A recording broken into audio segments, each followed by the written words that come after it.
The ultimatum. The vast expanse of space had never seemed so oppressive. Admiral Sarah Chen stood on the bridge of the ISS Resilience, Earth's most advanced space station, her eyes fixed on a holographic display before her.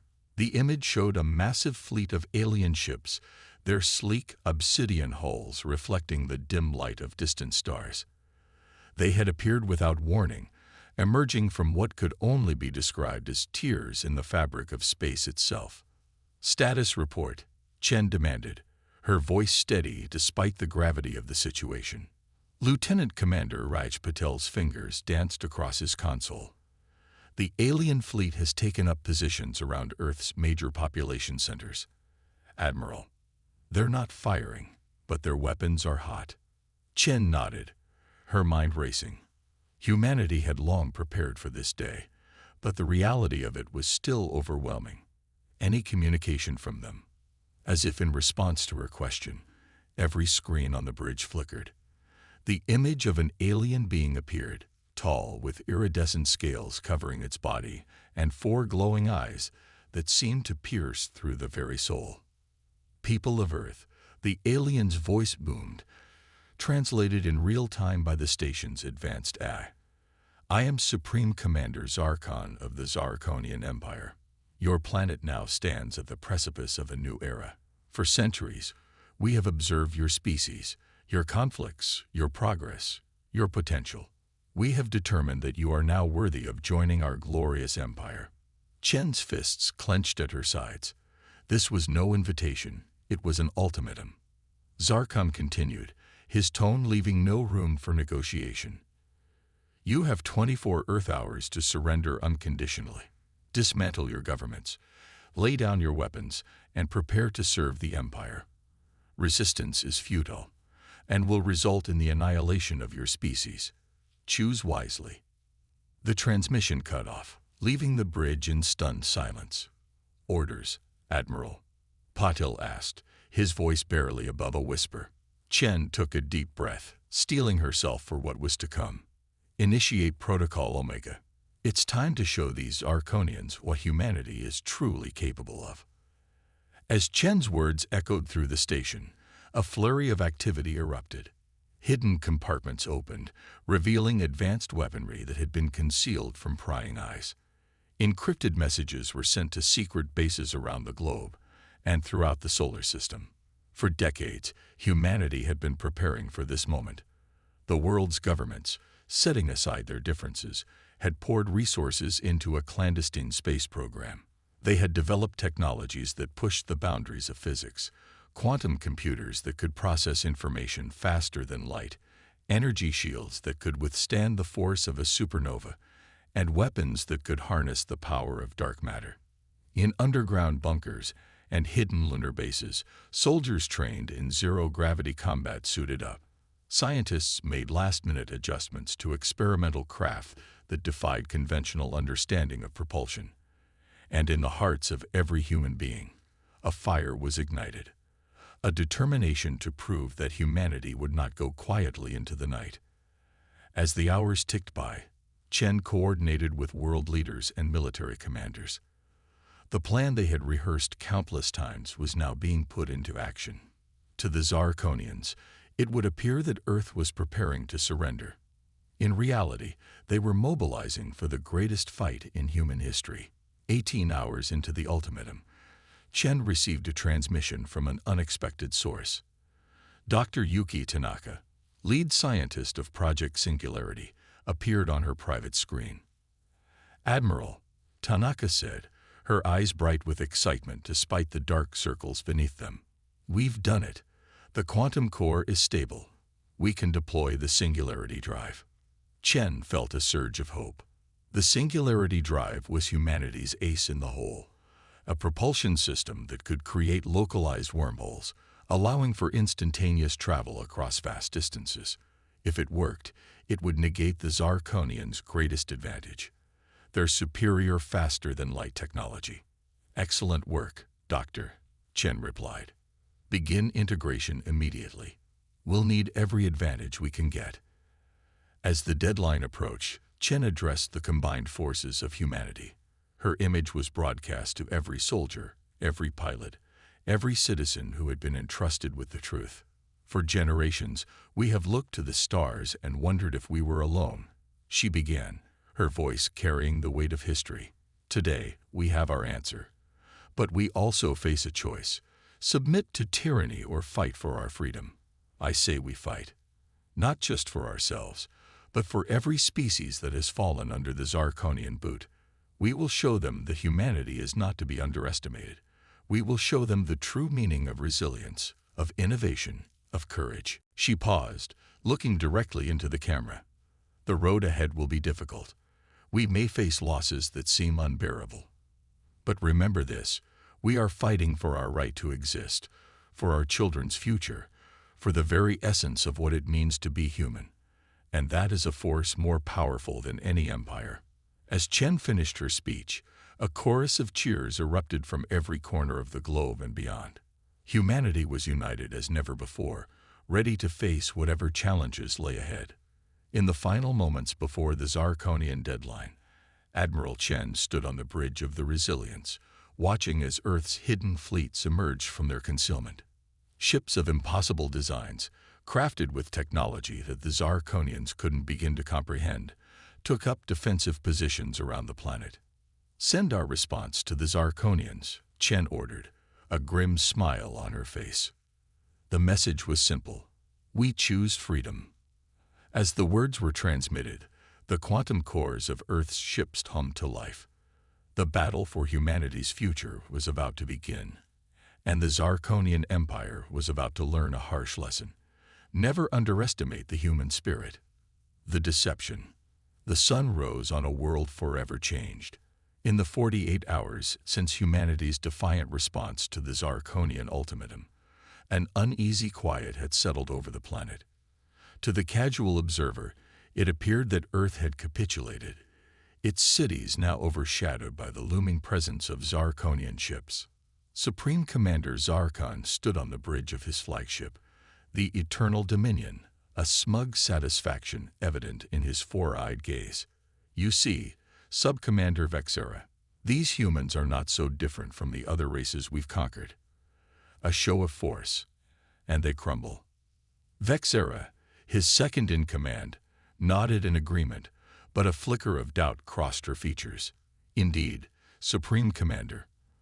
Though I must admit, their initial resistance was unexpected." Zarkon dismissed her concern with a wave of his scaled hand. A final act of defiance, nothing more. "Now, begin the integration process. I want this planet's resources flowing to the Empire within a solar cycle." As Zarkonian troops began their descent to Earth's surface, they were met with no resistance.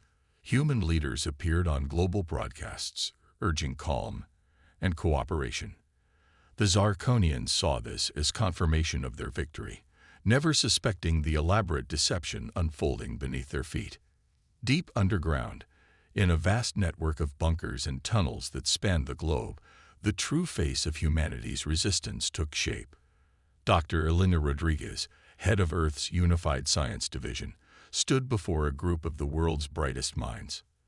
"The Zarkonians believe they've won," she said, her voice echoing in the cavernous lab. "That gives us the advantage. While they focus on stripping our planet's surface, we'll be preparing our counterattack." She gestured to a holographic display, showing a complex molecular structure. "This is why we allowed them to land. Every Zarkonian who sets foot on our planet is unknowingly exposed to compound X219. It's harmless to humans, but it binds to their unique biology. In essence, we're tagging them." One of the scientists raised a hand. "But what good does tagging them do?" Dr. Rodriguez smiled. "It allows us to track them, yes, but more importantly, it lets us interface with their technology. Right now, our quantum AIs are sifting through every scrap of data from their ships, their weapons, their very history. We're learning everything about them, while they remain ignorant of our true capabilities." Across the planet, similar scenes played out. In hidden military bases, soldiers trained with weapons that defied conventional physics. Quantum-entangled communication networks kept the resistance coordinated, invisible to Zarkonian detection. On the surface, a different story unfolded. Jake Martinez, a sanitation worker from New York, now found himself working under the watchful eye of Zarkonian overseers. Like millions of others, he played the part of the defeated, subservient human. "Keep moving, Earth scum," a Zarkonian guard snarled, shoving Jake as he loaded debris onto a hover transport. Jake stumbled but didn't fall. He muttered an apology, all the while suppressing the urge to reveal that the simple wristband he wore was actually a highly advanced quantum computer, gathering crucial intelligence with every interaction. Months passed, and the Zarkonians grew complacent. They saw humans as nothing more than a labor force, incapable of posing any real threat. This hubris would prove to be their downfall. In the Zarkonian Command Center, established in what was once the United Nations headquarters, Sub-Commander Vexera found herself increasingly uneasy. "Supreme Commander," she said, approaching Zarkon cautiously, "I've been analyzing the resource extraction reports, and something doesn't add up." Zarkon turned to her, annoyance clear in his posture. "Explain." "The humans are too efficient," Vexera said. "They're meeting every quota we set, often exceeding them. It's as if they have access to technology beyond what we've allowed them." Zarkon laughed dismissively. "You give these primitives too much credit, Vexera. They simply fear us, as they should. Their efficiency is born of terror." But Vexera wasn't convinced. She began her own investigation, determined to uncover the truth behind humanity's apparent docility. Meanwhile, in a secret facility beneath the Antarctic ice, Admiral Sarah Chen met with the core of Earth's resistance leadership. The room hummed with nervous energy as Chen took her place at the head of the table. "Ladies and gentlemen," she began, her voice steady, "we've reached a critical juncture. Thanks to Dr. Rodriguez and her team, we now have a comprehensive understanding of Zarkonian technology. More importantly, we've developed countermeasures that they cannot anticipate." She nodded to a young lieutenant, who activated a holographic display. It showed Earth, surrounded by a web of quantum-entangled satellites, invisible to conventional detection methods. "Operation Cosmic Web is complete," Chen continued. "We now have the ability to disable every piece of Zarkonian technology on the planet and in orbit simultaneously. But we must strike decisively. Once we reveal our hand, we'll be fighting not just the occupation force, but the full might of the Zarkonian Empire." The room fell silent as the weight of her words sank in. It was General Akira Tanaka who finally spoke up. "We've been preparing for this moment for generations, Admiral. Humanity is ready." Chen nodded solemnly. "Very well. We'll initiate Phase 1 in 72 hours. Inform your teams, but maintain absolute secrecy. The element of surprise is our greatest weapon." As the meeting adjourned, Chen found herself alone with Dr. Rodriguez. The scientist's eyes gleamed with a mix of excitement and trepidation. "Admiral," Rodriguez said quietly, "there's something else you should know. Project Prometheus. It's ready." Chen's eyes widened. Project Prometheus was the codename for humanity's most ambitious and terrifying weapon, a device capable of manipulating the very fabric of space-time. It was a weapon of last resort, one that could change the course of the war in an instant. "Are you certain it's stable?" Chen asked. Rodriguez nodded. "As certain as we can be. But the power it unleashes, it's unlike anything we've ever seen.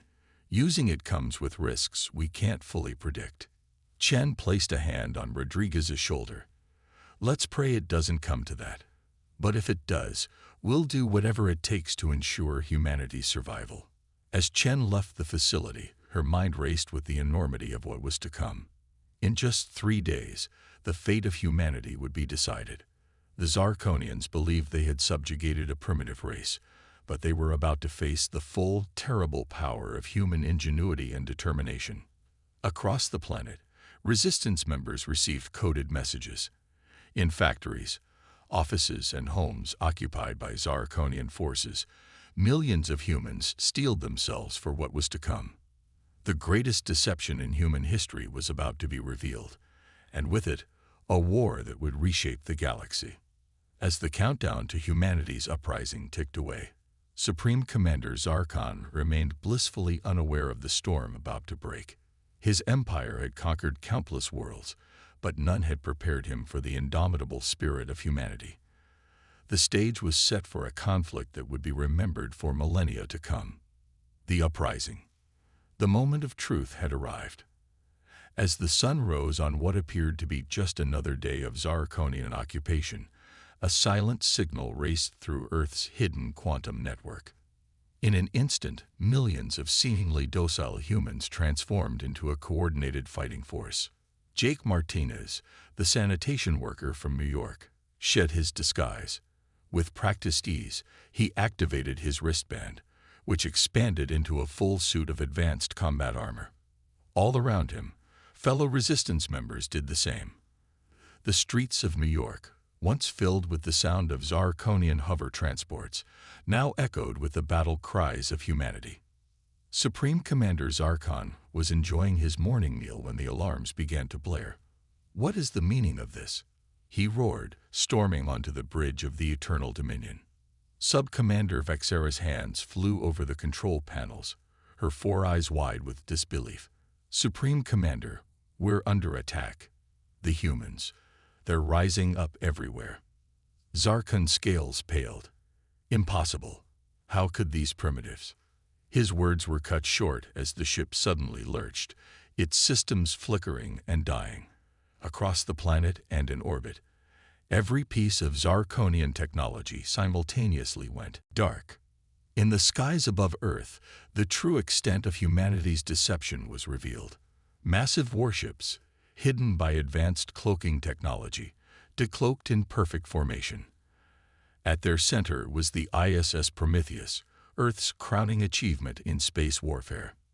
Admiral Sarah Chen stood on the bridge of the Prometheus, her eyes gleaming with fierce determination. "All ships, this is Admiral Chen. Operation Cosmic Web is in effect. Engage the enemy and show them the true might of humanity." The space battle that ensued was unlike anything the galaxy had ever witnessed.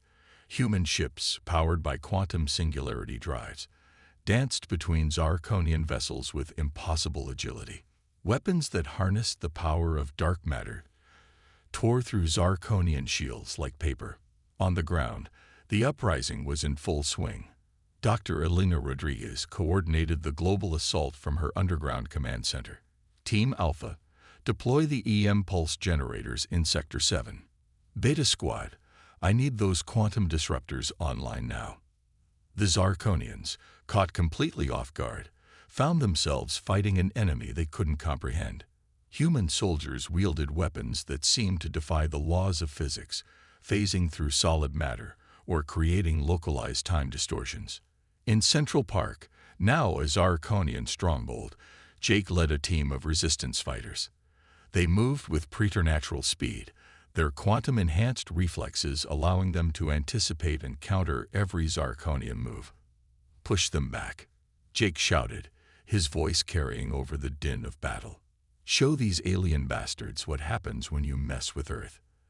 As the fighting raged on, Supreme Commander Zarkon struggled to regain control of his forces. The Eternal Dominion, once the pride of the Zarkonian fleet, now drifted powerless in orbit. "How?" Zarkon hissed, his composure finally cracking. "How could we have been so blind?" Vexera, her earlier suspicions confirmed, faced her commander. "They deceived us, Supreme Commander. All this time, we thought we were in control, but they were planning, preparing. We underestimated them, and now we're paying the price." On the Prometheus, Admiral Chen received a priority communication from Dr. Rodriguez. "Admiral, we've achieved 70% liberation of major cities, but the Zarkonians are rallying in Asia. They're using some kind of quantum nullifier to counter our tech." Chen's mind raced, considering their options. "Doctor, it's time. Initiate Project Singularity." There was a moment of hesitation before Rodriguez replied. "Understood, Admiral. May the stars have mercy on us all." Deep beneath the Pacific Ocean, a device of unimaginable power hummed to life. Project Singularity, the culmination of humanity's quantum research, began to manipulate the very fabric of space-time. The effects were immediate and devastating. Zarkonian ships found themselves caught in localized time dilation fields, slowing to a near standstill. Others were swallowed by micro-wormholes, reappearing light years away, disoriented and powerless. But the power of Project Singularity came at a cost. The Earth itself shuddered under the strain of warped spacetime. Tsunamis rose, earthquakes shook continents, and auroras painted the skies with eerie, beautiful light. General Akira Tanaka, leading the ground assault in Tokyo, felt the earth tremble beneath his feet. He watched in awe as a Zarkonian battlecruiser, caught in a time dilation field, slowly crumbled into dust. "By all the gods," he whispered, "what have we unleashed?" The tide of battle had decisively turned. Zarkonian forces, once seemingly invincible, now found themselves outmatched and overwhelmed. In city after city, human resistance fighters pushed back their alien oppressors. Jake Martinez stood atop a fallen Zarkonian walker in Times Square, rallying his fellow New Yorkers. "Forward," he cried, his armor scuffed and scored but still functioning. "For Earth. For humanity." The crowd's roar was deafening, a sound of defiance and hope that echoed around the world. In orbit, Admiral Chen directed the space battle with cool efficiency. The Zarkonian fleet, once numbering in the thousands, had been reduced to a few hundred ships desperately trying to retreat. "All ships, focus fire on the Eternal Dominion," Chen ordered. "It's time to end this." The ISS Prometheus led the charge, its quantum weapons tearing through what remained of the Zarkonian flagship's defenses. On the bridge of the Eternal Dominion, Supreme Commander Zarkon watched in disbelief as his empire crumbled before him. "It's over, Zarkon," Vexera said softly. "We've lost." Zarkon, his pride finally shattered, slumped in his command chair. "How?" "They were primitive. Weak." "No," Vexera corrected him. "They were patient. They were clever. And they were far stronger than we ever imagined." As the last Zarkonian ships fled Earth's solar system, a great cheer went up from every corner of the planet. Humanity had faced its greatest challenge and emerged victorious. But the celebration was tempered by the knowledge of what their victory had cost. The Earth, racked by the effects of Project Singularity, would take years to heal. And the galaxy, now aware of humanity's true power, would never be the same. Admiral Chen stood on the observation deck of the Prometheus, watching as the last traces of the Zarkonian fleet vanished into the depths of space. Dr. Rodriguez joined her, both women bearing the weight of their decisions. "We did it, Sarah," Rodriguez said, her voice a mix of exhaustion and amazement. "We actually did it." Chen nodded slowly. "We did. But this is just the beginning, Elena. The Zarkonians will be back, and they won't be alone. The galaxy now knows what we're capable of." As they looked down at the Earth, scared but unbroken, both women understood the truth. Humanity had taken its first steps onto a much larger stage. The age of isolation was over. The era of cosmic conflict had begun. In the ruins of New York, Jake helped pull survivors from a collapsed building. As he worked, he caught sight of a child staring up at the sky, where the faint outline of the Prometheus could be seen. "What happens now?" the child asked, fear and wonder mixing in their voice. Jake smiled, despite his exhaustion. Now we rebuild, we heal, and we prepare. Because out there," he gestured to the stars, "there's a whole universe waiting for us. And we've just shown them that humanity is a force to be reckoned with." The uprising had succeeded, but the story of humanity's leap to the stars was far from over. It was, in many ways, only just beginning. The counterattack. 6 months had passed since humanity's stunning victory over the Zarkonian invasion force. Earth, though battered, had begun to heal. The scars left by Project Singularity were fading, and humanity's resolve had never been stronger. But Admiral Sarah Chen knew that the war was far from over.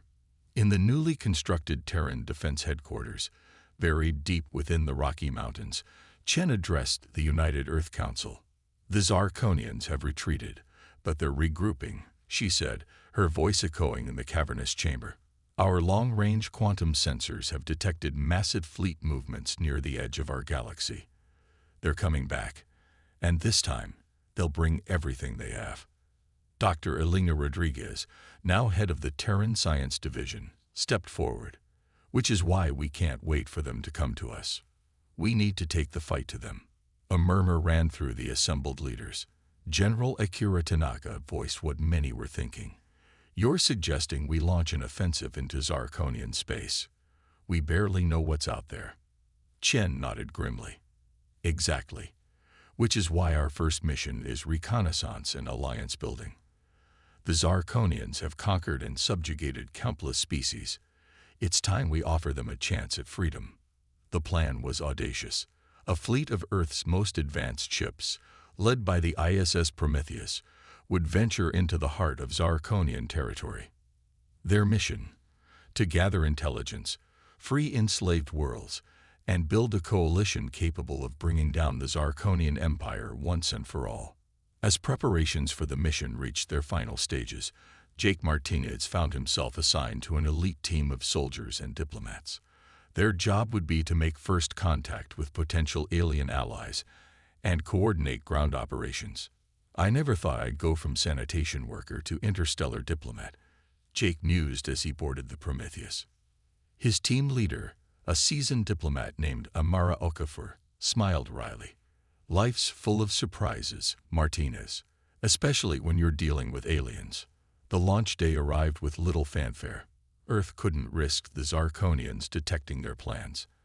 As the Prometheus and its escort fleet engaged their quantum drives, Chen gave one final address to her crew. "We carry with us the hopes of not just humanity, but of every species that has suffered under Zarkonian rule. The road ahead will be dangerous, but I have faith in each and every one of you. Together, we will bring freedom to the stars." With a flash of light that briefly outshone the sun, the Terran fleet vanished into the depths of space. Their first destination was Lyra 9, a planet on the fringes of Zarkonian space. Intelligence suggested its inhabitants, the Lyrans, were on the verge of rebellion. As the Prometheus dropped out of quantum space, the crew got their first look at an alien world. Lyra 9 was a swirling mass of purple and green, its atmosphere charged with powerful electromagnetic storms. But even from orbit, the scars of Zarkonian occupation were visible. Massive strip mines and sprawling labor camps dotted the surface. "Life signs are reading as non-human," reported the sensor officer. "But there's definitely a civilization down there." Chen turned to Jake and Amara. "You're up. Make contact with the Lyran resistance. Offer them our help, but be prepared for anything." The descent to Lyra 9's surface was turbulent, the planet's storms battering the shuttle. As they broke through the cloud cover, Jake got his first glimpse of the Lyrans. They were tall, willowy creatures with iridescent skin and large compound eyes, and they were fighting for their lives against Zarkonian troops. "Looks like we arrived just in time for the party," Jake quipped, activating his quantum armor. The human team's arrival turned the tide of the battle. The Zarkonians, caught off guard by the appearance of the very species they thought they had defeated, fell into disarray. Within hours, the main Lyran city was liberated. Amara approached the Lyran leader, a being named Zulax. "We come from Earth," she said, the translator in her suit converting her words to the musical language of the Lyrans. "We're here to offer you alliance against the Zarkonian Empire." Zulax's compound eyes flickered with a mix of hope and suspicion. "You defeated the Zarkonians. How is this possible?" Jake stepped forward, deactivating his helmet to show his face. "With a lot of planning, a bit of deception, and some technology they never saw coming. We can teach you, help you fight back. But we need allies. The Lyrans deliberated, their melodic language filling the air. Finally, Zilax turned back to the humans. We will join you. For too long, we have suffered under Zarkonian rule. It is time for us to rise. News of the alliance with the Lyrans spread quickly through the sector. Other subjugated species, hearing of Earth's victory and the growing resistance, began to reach out. The Prometheus became a symbol of hope, appearing above world after world to offer freedom and alliance. But the Zarkonians were not idle. As reports of rebellion flooded in, Supreme Commander Zarkon, who had narrowly escaped Earth's wrath, rallied his forces. The Zarkonian home fleet, the mightiest armada in the known galaxy, began to mobilize. Aboard the Prometheus, Admiral Chen received the intelligence with grim determination. They're gathering everything they have for a final push. We need to strike at their heart before they can launch their assault. Dr. Rodriguez, who had insisted on joining the mission, presented her latest findings. We've analyzed the data from our encounters. There's a pattern to Zarkonian quantum technology. I think we can shut it all down, just like we did on Earth. The implications were staggering. If they could neutralize Zarkonian technology across their entire empire, the war could be won in a single stroke. But the risk was enormous. To deploy a quantum disruption field of that magnitude, we'd need to be at the heart of their empire, Chen mused. Their homeworld. Jake, who had proven himself a valuable strategist, spoke up. So we give them what they expect. A frontal assault, all our allies hitting them at once, while they're distracted. We slip in and shut them down.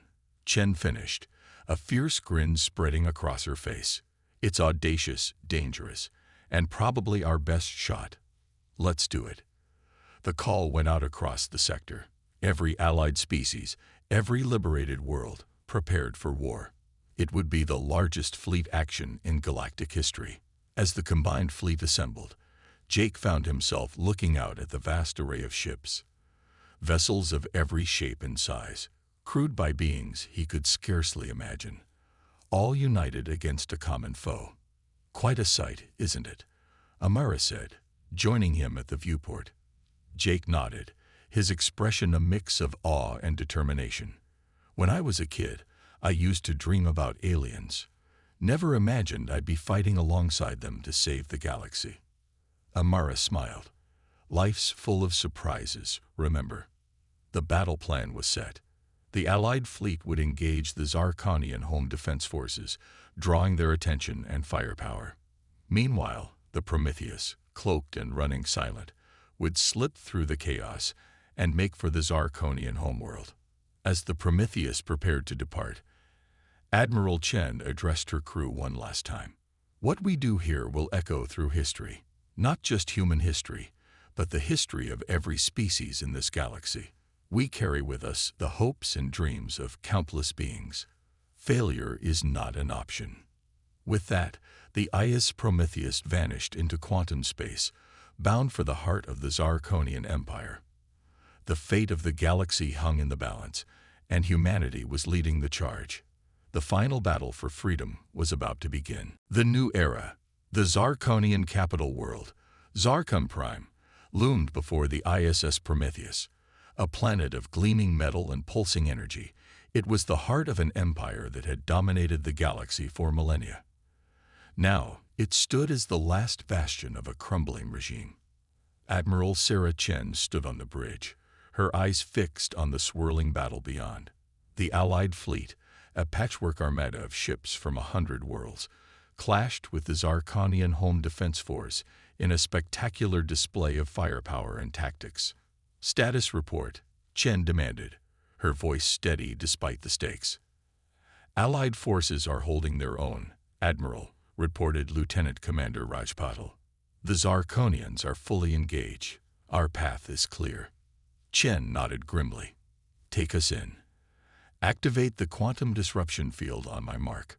As the Prometheus slipped past the raging battle, cloaked and undetected, Dr. Elena Rodriguez made final adjustments to the disruption device.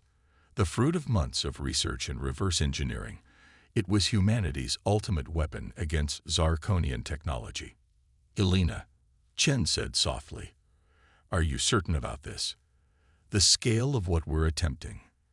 Rodriguez met the Admiral's gaze, her eyes reflecting a mix of determination and fear. "It's our only shot, Sarah. We've come too far to turn back now." On the planet's surface, Supreme Commander Zarkon raged at his subordinates. "How can these primitives be defeating us? We are the Zarkonian Empire. We have ruled the stars for eons."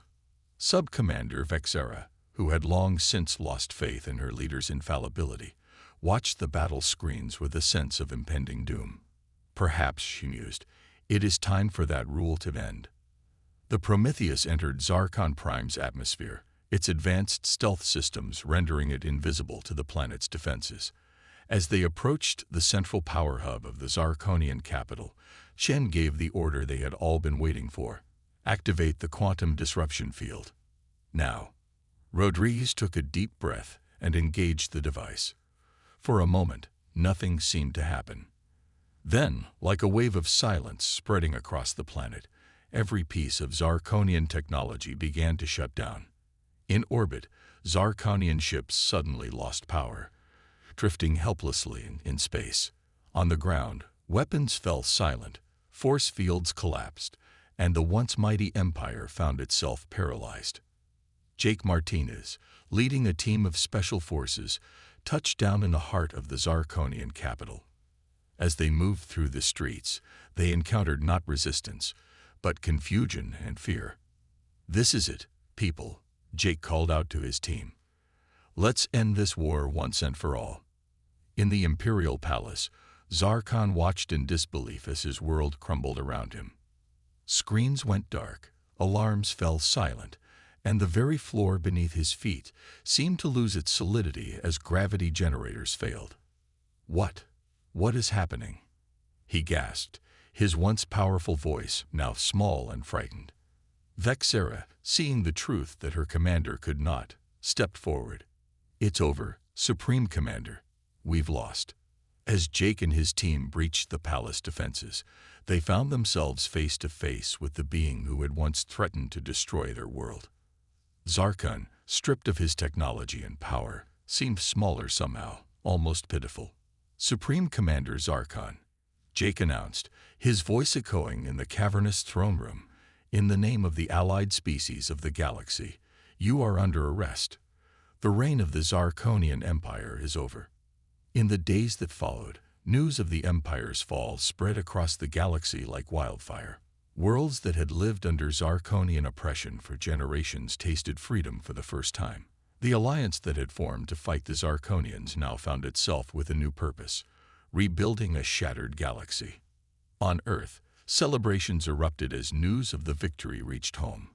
Humanity, once thought of as a primitive species on a backwater planet, was now hailed as the liberators of the galaxy. But for those who had led the fight, the work was far from over. Admiral Chen, along with representatives from every allied species, gathered on a neutral world to discuss the future. "The Zarkonian Empire has fallen," Chen addressed the assembled delegates, "but we cannot allow the power vacuum to lead to chaos.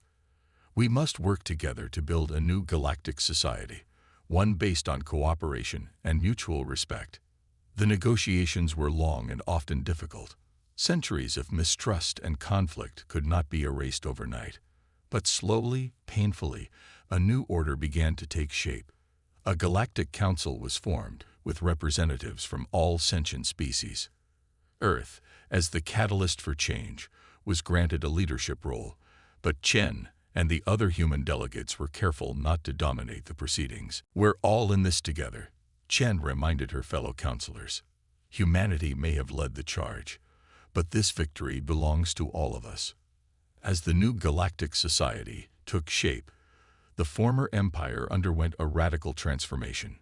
Zarkonian technology, once used to oppress, was repurposed to heal worlds ravaged by centuries of exploitation. Former enemy soldiers, now free from the empire's indoctrination, joined peacekeeping forces to help maintain stability. Jake Martinez, hailed as a hero of the war, found himself in an unexpected role: diplomat. As one of the few humans with extensive experience interacting with multiple alien species, he became a key figure in fostering understanding between former enemies. "You know," he said to Amara during a rare quiet moment, "I never thought I'd say this, but I think I prefer diplomacy to fighting." Amara laughed. "Life's full of surprises, remember. But you're good at this, Jake. You help people see past their differences, find common ground." On Zarkon Prime, now renamed Nova Concordia, a monument was erected. It depicted representatives of every allied species, human and alien alike, standing together. At its base, an inscription read, "In memory of all who fought for freedom, and in hope for a brighter future." 5 years after the fall of the Zarkonian Empire, Admiral Sarah Chen stood before the Galactic Council. Gray had begun to streak her hair, but her eyes were as sharp and determined as ever. "We've come a long way," she began, looking out at the diverse array of beings before her. "From a galaxy divided by fear and oppression to one united in purpose. But our work is not done. There are still worlds to heal, discoveries to be made, challenges to overcome." She paused, her gaze sweeping the chamber. "Humanity's journey to the stars began with a leap of faith. We faced an enemy that thought us weak, primitive, incapable of standing against their might. But we proved them wrong, not through strength of arms alone, but through ingenuity, determination, and the power of alliance. As we move forward into this new era, let us remember the lessons of our struggle. That no species, no empire, no challenge is insurmountable when we stand together. That the greatest power in the universe is not technology or weapons, but the indomitable spirit of free beings working towards a common goal." Chen's words resonated through the council chamber and across the galaxy.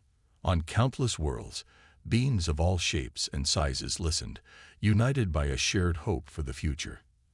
As the session concluded, Dr. Elena Rodriguez approached Chen. "Quite a speech, Sarah," she said with a smile. "You've come a long way from the admiral who doubted we could pull this off." Chen chuckled. "We all have, Elena. But you know what? I think this is just the beginning. The galaxy's a big place. Who knows what's waiting for us out there?" As they looked out at the stars, now not just points of light, but beacons of possibility, both women felt a sense of wonder. Humanity had taken its first steps into a larger universe, faced its greatest challenge, and emerged not just victorious, but transformed. The age of isolation was over. The era of galactic cooperation had begun, and somewhere out there, in the vast expanse of space, new adventures, new challenges, and new possibilities awaited. The quantum leap that had started with a desperate bid for survival had led to something greater than anyone could have imagined. A united galaxy, looking to the future with hope and determination. The story of humanity's triumph was not an ending, but a beginning. The dawn of a new era for all sentient beings.